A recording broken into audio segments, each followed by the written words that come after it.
Welcome to MoonSoul Sleep. Curl up, get cozy. Tonight's story was made for slow hearts and heavy eyelids.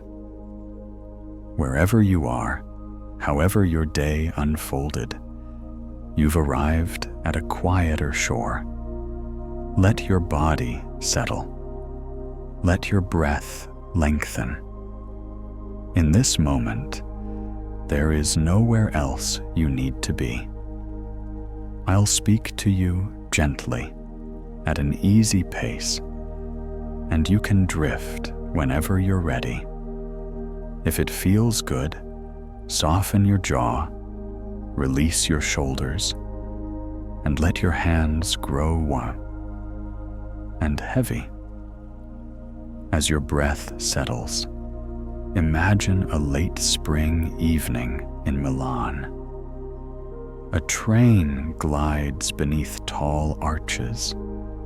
The city exhales, and with that gentle sigh, our story begins. For many years, he measured time by the soft click of suitcase wheels. He grew fond of the hush inside early terminals, where signs glowed like gentle constellations, guiding travelers from gate to gate. He learned the tones of announcements in many languages, the familiar rise and fall that meant, soon, it will be your turn. He discovered that coffee carries different kindnesses at 5 in the morning and 5 in the afternoon, and that both are welcome in their own ways. Travel stopped feeling like an interruption and became a rhythm. He rested in motion, slept in fragments on trains, read a page and a half before the next stop, and folded corners he would smooth later. Days often met him at their edges, stepping off a plane as sunrise drew a thin line across the runway, or into a station as evening sketched a soft blue beneath high arches. And yet, within that comfort, he sometimes felt a step ahead of himself, like a shadow walking slightly faster in late light. He longed, without urgency, for a place where time might meet him at his own pace, where a suitcase could rest and thoughts could catch up. On a mild evening in late spring, a train carried him into Milano Centrale. The station received the arrival with a long, contented exhale, as if the day had loosened its collar. Under the vast arches, people moved in steady currents, arriving, leaving, embracing, waving. He stood still and let the scene pass through him like a breeze through tall grass. Outside, the air held the scent of warm stone and coffee. The taxi driver said little. The radio hummed a tune that sounded like late sunlight. Buildings slipped past in orderly parades, windows keeping the last of the day like small lanterns. The driver set him down near the Navigli, where water threads the city and evening gathers with patient hands. His hotel room was simple: white linen on a well-made bed, a small desk, a quiet chair, and a tall window with shutters like calm eyelids. He placed his suitcase on the stand, washed his face, drank cool water, and lay down. Far away, a tram bell tapped a single silver note. The city breathed. His eyes closed. Sleep arrived, as it sometimes does on good nights, without questions, without fuss, like a soft presence settling gently beside him. He woke before the clock, as light took its first steps across the floorboards. Outside, the morning stretched and yawned. A woman walked a dog with the ease of a familiar ritual. A man carried bread wrapped in paper that crackled at each step. The city spoke in a low, warm voice. He decided not to make a list. Some places ask for lists. Milan asked for wandering. The first café he found displayed brioches in the window, glossy crescents and round ones glinting with apricot like a small sunrise. At the counter, the barista nodded and prepared an espresso with unhurried precision. A press, a pause, the rise of crema. Wood and cocoa greeted his tongue. The day promised to be calm. The brioche yielded softly, the apricot bright but restrained. He walked toward the Duomo, politeness, perhaps, to greet the landmark that teaches generations to look upward. The cathedral rose like lace made of stone. People gathered at its steps, gazing, photographing, standing quietly. From a little distance, he let his eyes trace the fine edges. The spires performed a lesson in patience, carrying their weight as if it were light. Later, he drifted into Brera, where narrow streets and leaning buildings suggested old confidences. A small bookshop drew him with the calm gravity certain shops possess. Inside was cool, but not cold. Light fell across the floor in long rectangles. The air smelled faintly of paper and tender dust, the scent of companionship for anyone who has ever said, "This book will keep me company." He trailed a hand along the spines, rounded a corner, and reached the counter. Behind it, a woman arranged a neat stack of black and white postcards. The Duomo at dawn, the Galleria's glass vault under a gray sky, the Navigli at night with lights folded into the water like patient thoughts. She looked up and offered a smile that didn't try too hard. "Buongiorno," she said, her voice like the sound of a page turning slowly. He returned the greeting and placed a small book of bilingual poems on the counter, Italian on one side, English on the other. She wrapped it in a paper bag and handed it over with the precise kindness that comes from doing a simple thing with care. Out in the street, the city felt slightly altered, as though the air had learned a new way to carry its light. A small, unneeded smile found his face, the kind born when a good thing nudges a day a little to the right. The next morning, he returned, not because another book was necessary, though it often was, but because the shop seemed to change the behavior of time, and he wanted more of that. She was there again, aligning a short tower of slim novels, tapping them lightly to square the edges. They exchanged greetings.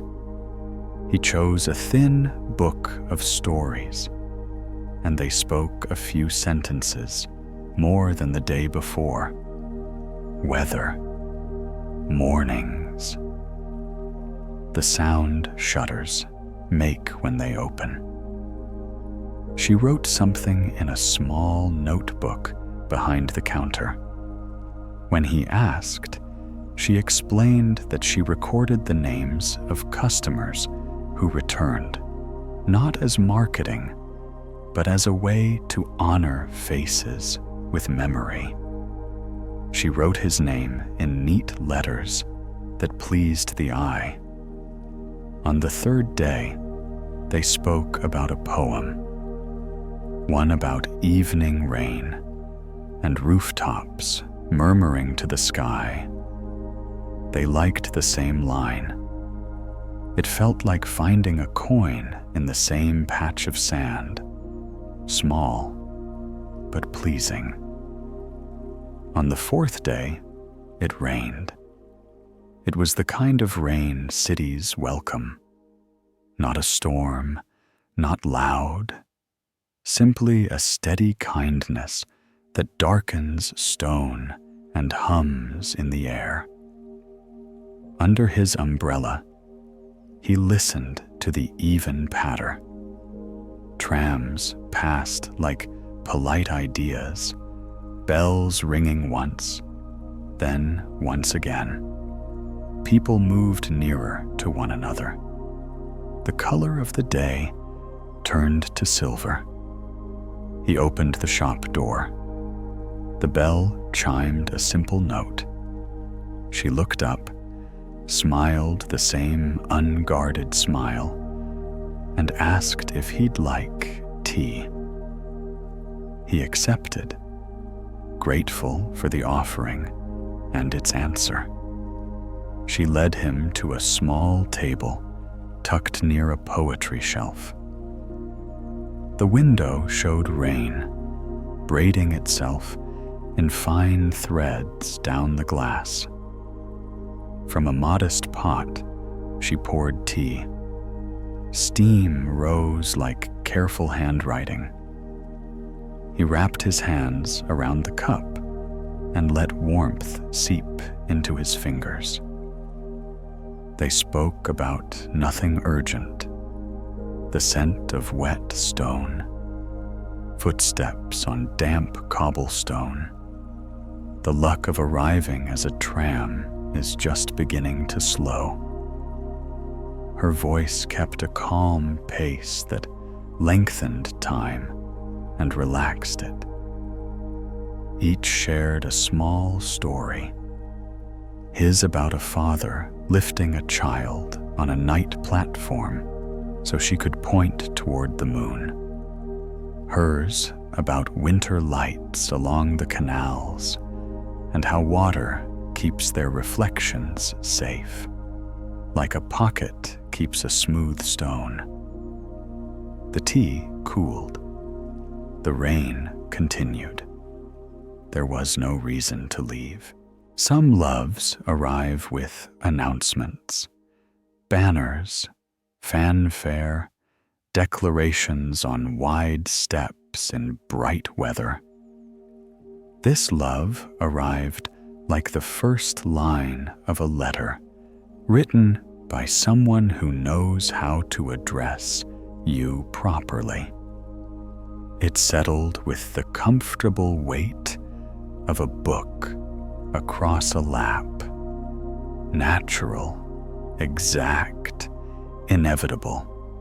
Travel was in his bones. Still, between flights and trains, a thread drew him back to Milan. He began to think of the city as a room with a window that knew how to hold light. The bookshop became the table in that room, with 2 cups waiting even when one was empty. When departing, he tucked small notes into his suitcase, not to be found by officials, but later, between shirt and sweater. Soon, always, here. Returning, he discovered those notes smoothed flat in a drawer at her place. She preferred words unwrinkled. "It's nicer when they can breathe," she said, a sentence that made other sentences turn their heads. Together, their days found a rhythm that did not need composing. Morning shutters. A first, shy customer, leaving with a small paper bag as though something tender were inside. Afternoon reading. He would take a book to the back table and let his voice flow low while she copied lines into her notebook. She gathered single sentences the way others gather shells, a private collection that knows how to shine quietly. Evenings were for walking, sometimes through Brera, where lamps embroider the air with soft gold, sometimes to the Duomo, where dusk stains stone a color unnamed but familiar, often along the Navigli, where water holds lights steadily. Words came when they wished. Silence arrived when it pleased. Neither was forced. On a pale winter morning, they climbed to the rooftop of the Duomo. The city spread like a clear map beneath them. The careful lines of streets, the hush of trams, the faint promise of mountains where the eye hoped to find them.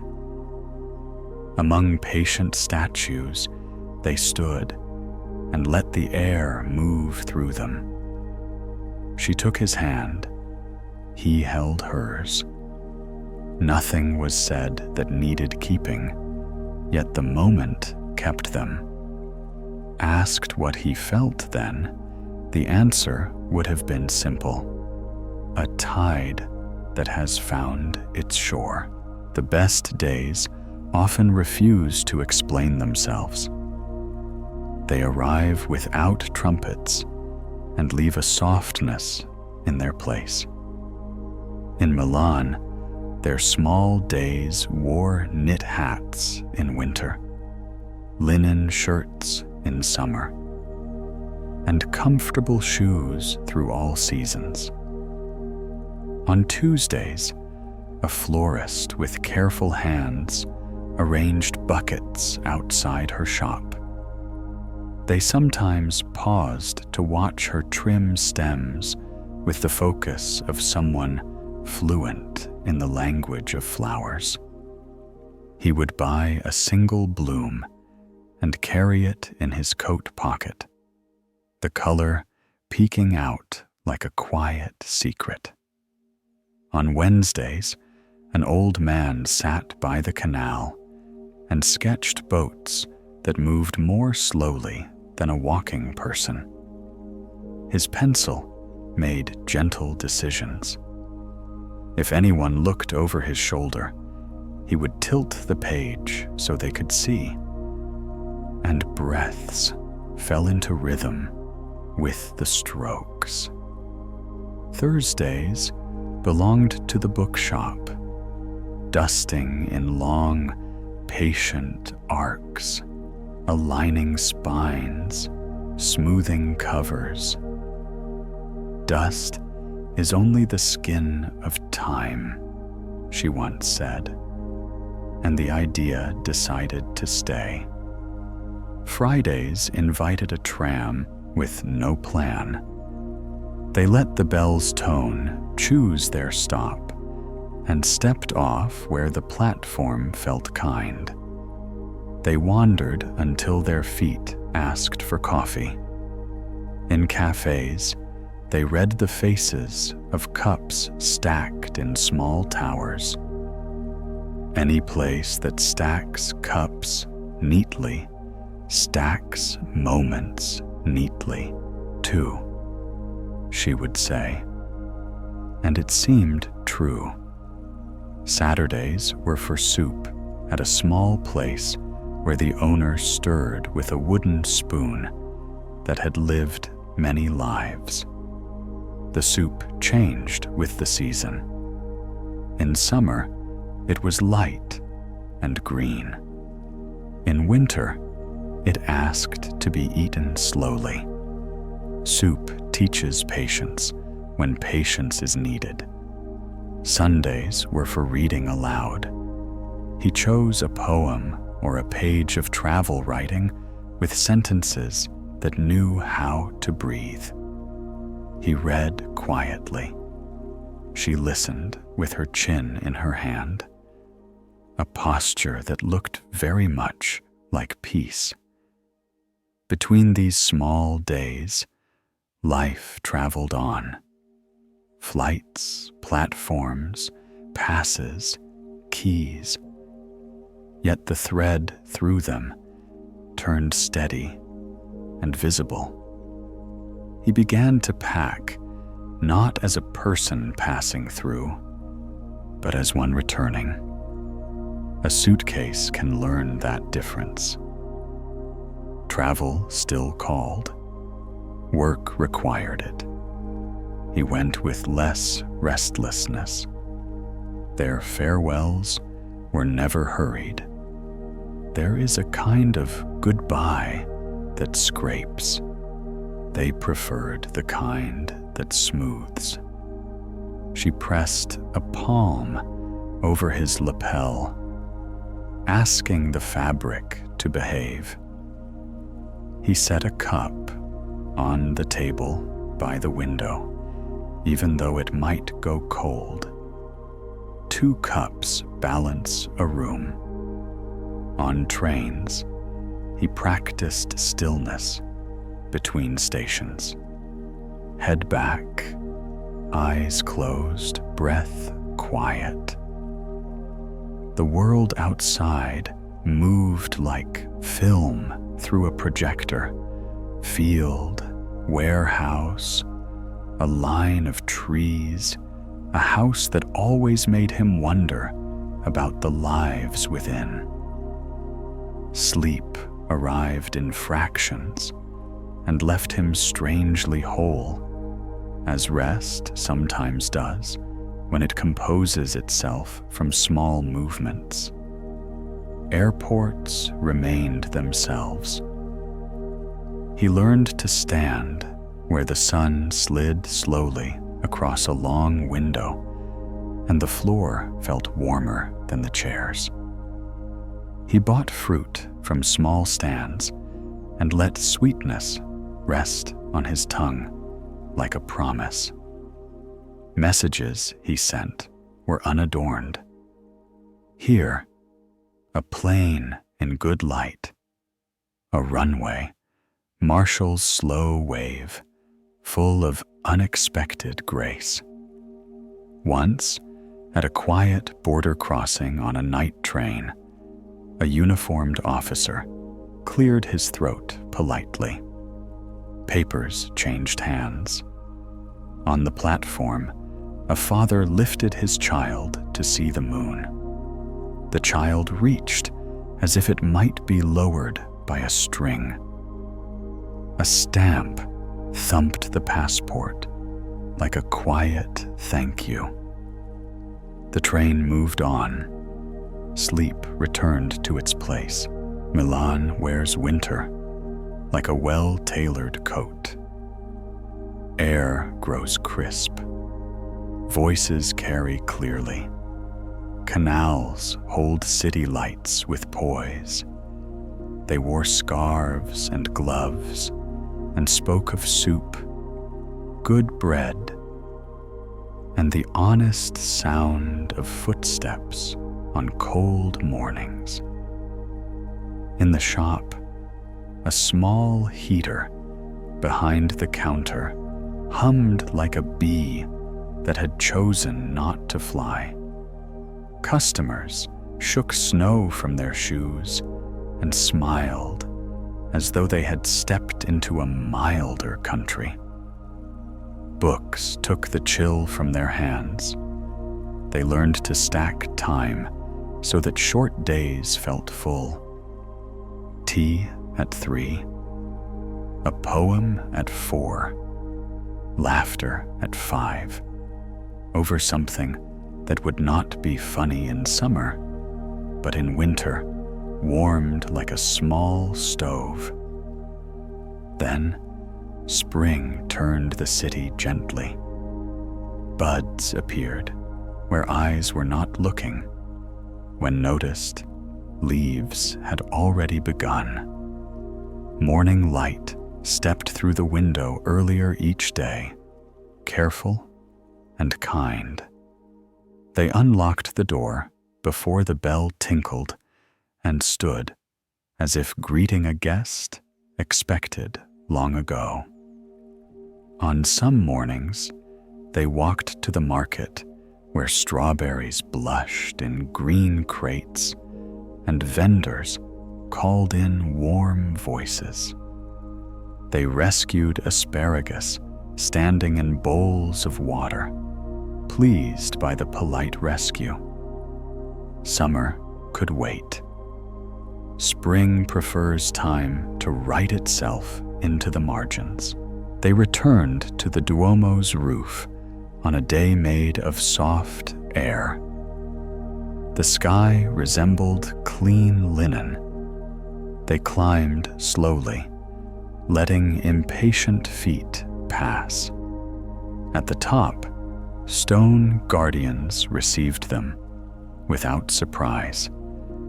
They walked narrow paths between spires. The city stretched below, calm as a cat in a square of sun. In a modest corner, they sat with backs to warm marble. Her head rested on his shoulder. His cheek found her hair. Minutes do not need counting when they already know their shape.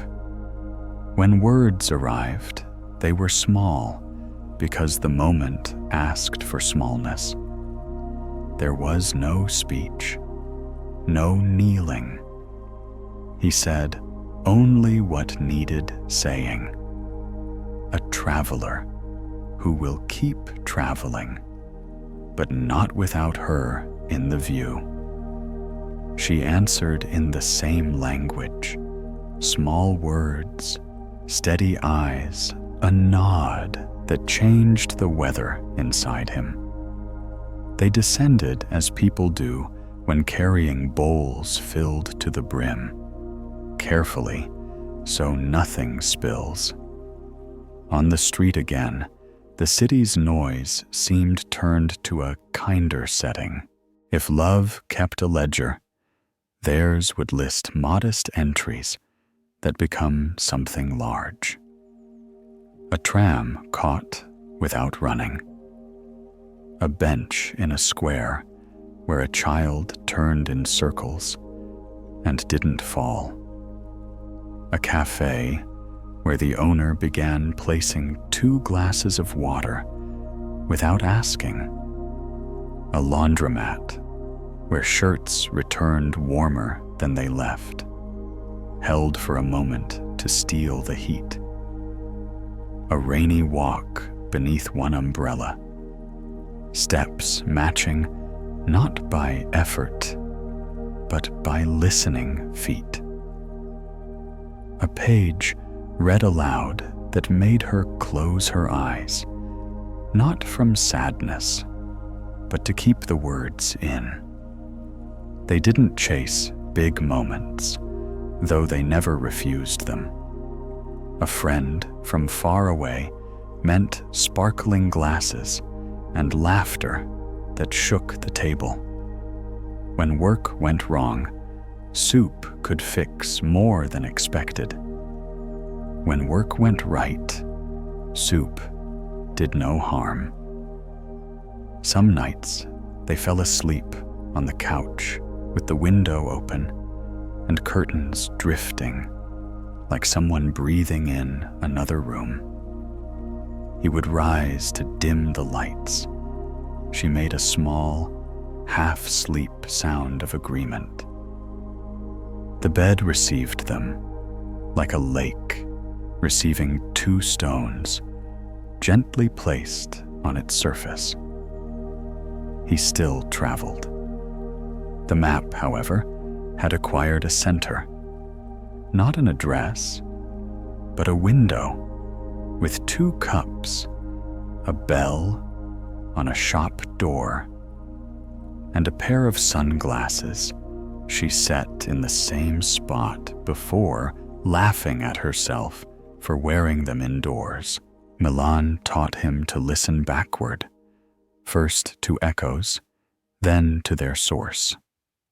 Morning shutters had distinct dialects. Wooden ones said "thok, thok." Metal ones murmured "shrup." Trams could be identified by their bells. Older cars with bright rings, newer models with notes that lingered like thoughts unfinished. Bicycles made lace sounds over cobblestones. A city truck thrummed patiently while sweeping dawn's streets. Pigeons issued soft apologies when leaving windowsills they thought were unobserved. Espresso machines hummed low when well cared for. A café felt different when that hum went missing. In the shop, her voice lowered and slowed when speaking to children, as if handing over a fragile box. Recommending a beloved book, she glanced down, then up, asking permission from the pages. Sometimes, silence filled a space when she read his face and understood the need for quiet. Silence can be a shared language when allowed to be. They took a brief train journey to a nearby town. An hour and a half of fields, small stations, and a conductor too young for the hat, yet wearing it well. They carried little: 2 overnight bags, a book each, a tin of mints never opened. On the quiet ride, they spoke sparingly. Hands rested near each other on the table between them, apart, then touching, then apart again, like 2 calm birds on the same branch. The town offered a square with a fountain speaking a soft language and a bakery where bread still sang from the oven's heat. They bought a loaf, broke it without ceremony, watched crumbs catch the light, and fed a few to polite pigeons. They returned the next day. Milan looked pleased to see them, as cities can when one knows how to read them. Bags were set down, a single flower placed in a glass, knees touched in a small kitchen. Going away, they agreed, can make coming back taste richer, the way a paused song sweetens the next note. One autumn brought long rain, not a flood or crisis, just weeks of gentle pouring that the city accepted. Streets shone like quiet rivers. Umbrellas opened like patient blooms. They became experts in small comforts. They learned which café kept warm air near the door and which invited coolness with each opening. In the shop, condensation formed perfect circles on the window. She drew tiny boats with a fingertip and watched them disappear. The umbrella drying trick became routine. Open almost, not quite. Let it rest like a bird with its wings partway spread. At night, the window stayed cracked for the steady kindness of rain. That sound fills a room without crowding it. It has opinions, but gentle ones. On one such night, he watched her sleeping profile, the rise and fall of breath, the faint crease at the corner of her lips that appears only in sleep. His breathing fell into time with hers, 2 lines of a poem discovering they share a meter. A traveler could ask for little more than a room where night has no sharp edges. Her notebook of lines grew thick. Some pages were torn and tucked into books for customers who needed them. Others appeared on the kitchen table like messages in small bottles. Once, while he was away, a slip of paper fell from his scarf in a hotel room. It read, "Even the quiet days are speaking." He folded it into his wallet behind an old ticket and carried it home. He kept a notebook, too, less neat, more basket than ledger. Platform numbers. A sentence spoken to a dog that accidentally sounded like a poem. A pilot in a small plane shaking hands with each passenger and saying, "We'll be fine," which they were. The canal's precise color at 4 in the afternoon in late November. Unnamed, but his. They traded lines like recipes. They tasted them together and kept the ones that filled them. When a line stopped working, like a soup made too often, they let it go gently. The world is generous with words for those who pay attention. A week arrived when work asked for too much and travel stretched thin. A thread pulled close to breaking. Flights shifted. A storm scribbled across timetables. His messages said little beyond "I'm trying."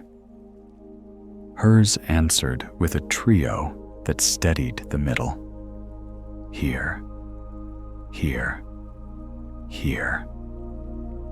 On the final leg home, a late train idled too long at a minor station. Carriage lights flickered. Heat became overconfident and made people drowsy. A child cried. The mother tried a toy, then a song, then a cracker. The crying grew hoarse. Across the aisle, a woman began humming a lullaby so softly it seemed imagined. Another passenger joined, then another, barely more than breath. The child quieted. A carriage exhaled. In Milan, the platform was nearly empty. The hour had folded down to a small square. She stood beneath a clock, as though the minute hand held up a roof. They did not speak. Behind her, the city made a soft promise. You are back. They walked home slowly. The suitcase was not heavy, but he wanted one more thing to set down inside the door. In the kitchen, a small lamp cast a warm circle. On the table, 2 cups waited without disappointment. If travel is a tide, love is the shoreline where water recognizes itself. Movement doesn't stop. It gains context. Feet can stand in the shallows and feel waves arrive and leave without urgency. Milan became that shoreline. The city taught that steadiness isn't stillness. It is a recognizable rhythm. Trams run, bells ring, coffee pours, shutters open and close. Seasons write their chapters without arguing with edits. Together, they found a personal shoreline, a couch under a window, a kettle they trusted, a stubborn plant that refused surrender in winter, a doorway where kisses weren't counted because counting is for things that end. They learned the ritual of evening light. When it reached a certain angle across the wall, they sat and didn't crowd it with talk. They watched the wall hold light the way a page holds a quiet sentence and makes it more than itself. One morning, the kettle broke. Such things happen. Still, that kettle had been faithful, giving their kitchen a winter halo many times. It was unplugged respectfully and set aside. They warmed water in a small pot on the stove. It took longer. Together they watched, learning the language of tiny bubbles before the boil. Polite, hesitant, then confident. Water poured over leaves tasted different. Not better or worse, merely otherwise. The method asked for attention and gave it back. Even after a new kettle arrived, they sometimes chose the slow way, not for quaintness, but to sharpen ears for small sounds, like water deciding to sing. They wrote each other letters, even from the same room. A letter can hold a thought gently in a way speech sometimes jostles. The letters lived in a shoebox that once held her favorite shoes, long retired. The box kept a faint scent of leather and paper dust. On rainy afternoons, they would choose a letter, read it aloud, smile at a sentence forgotten, and return it to its place. Their promise was simple and unnotarized. Keep the window with 2 cups. Open the door to rain. Don't run for the tram if another comes in 5 minutes. Buy bread with a crust that can be heard. Say I'm sorry when wrong, and sometimes even when unsure, to keep the air easy. Never count how many nights were apart, but always count how many sleeps were made softer for each other. After a day that asked too much and received the minimum, they chose the long way home. The sun lingered. The city slipped into that forgiving hour when everything looks like itself and also like a memory. They crossed 3 bridges and greeted 2 cats who refused to admit to sharing a courtyard. A cyclist carried a baguette under his arm, like a baton, preparing to conduct dinner. In a window, an older couple danced slowly to a record that skipped and didn't mind. The song followed them like a scarf. They passed the closed bookshop. She pressed her palm to the glass as if checking the temperature of a sleeping child. Inside, shelves stood upright and uncomplaining. The bell framed in darkness, the back table waiting like a friendly chair. They moved on, and home received them. There was a night when sleep delayed itself, not from worry, but from an excess of images waiting to be sorted. He watched faint shapes in the room while she breathed steadily beside him. The curtain moved a little with the night's quiet exhale. Through the window, a tram bell rang once, enough to say, "I'm here." A neighbor's steps crossed a floor like a gentle metronome. Somewhere, a bottle touched a bin with a soft clink. The city was awake in the way a good guardian is, present, not intrusive. Breaths were counted rather than sheep. 1 breath, 1 page turning. Losing count meant beginning again, and forgiveness came easily.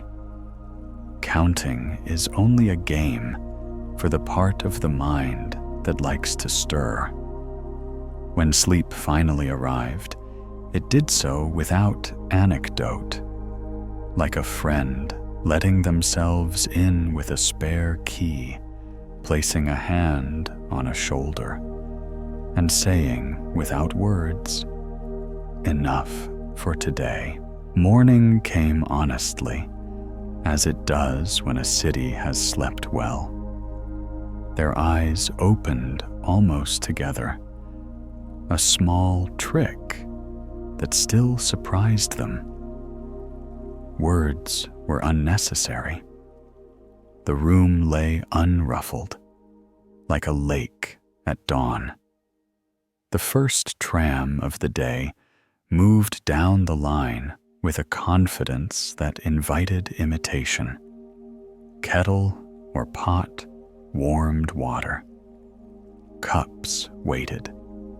Rectangles of light landed on the table. Cups were placed within them like small boats docking in their slips.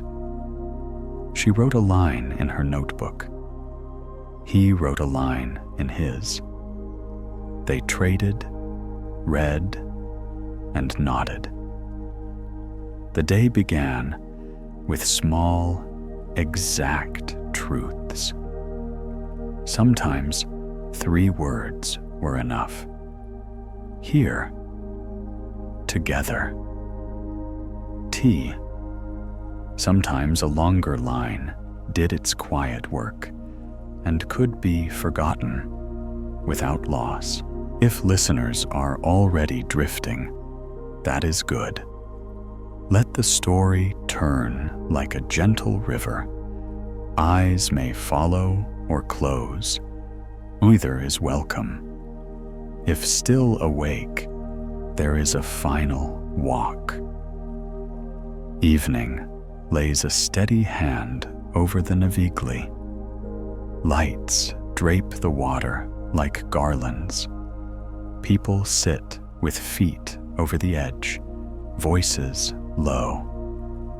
A guitarist plays a song he knows well, soft enough to weave through conversation.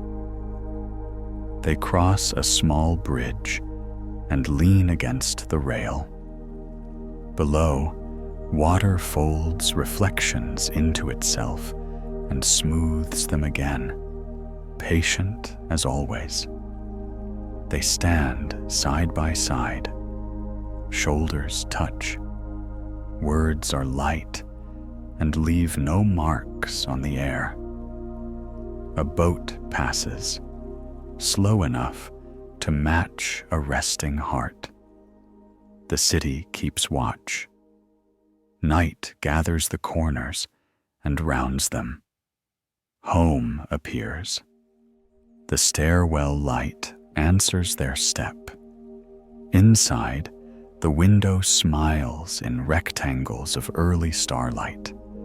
2 cups rest in familiar places, content with their arrangement. They move through small rooms without bumping, synchronized by practice and affection. Travelers have found a shoreline. Tomorrow may ask for packing. Tonight asks only for the unpacking of breath and shoulders and hands. If anyone were to ask what love is, the answer might be given by texture rather than event. Evenings that end without fray. A book opening to the right page. A tram bell saying, "I'm here once, and once is sufficient." The sure knowledge that somewhere a window is catching light, and 2 cups are waiting. Rest now. The city outside, whichever city it is, knows how to lower its voice when someone lies down. The door is locked. The night is kind. Breath measures a familiar song. Let jaw and brow soften. Hands settle in their preferred places. In and out. In and out. Each breath arrives. Each breath departs. Each breath returns with a small, quiet gift. Sleep or drift. Either way, you are carried. A long journey has gone far enough for today. A shoreline has been reached, and it is good.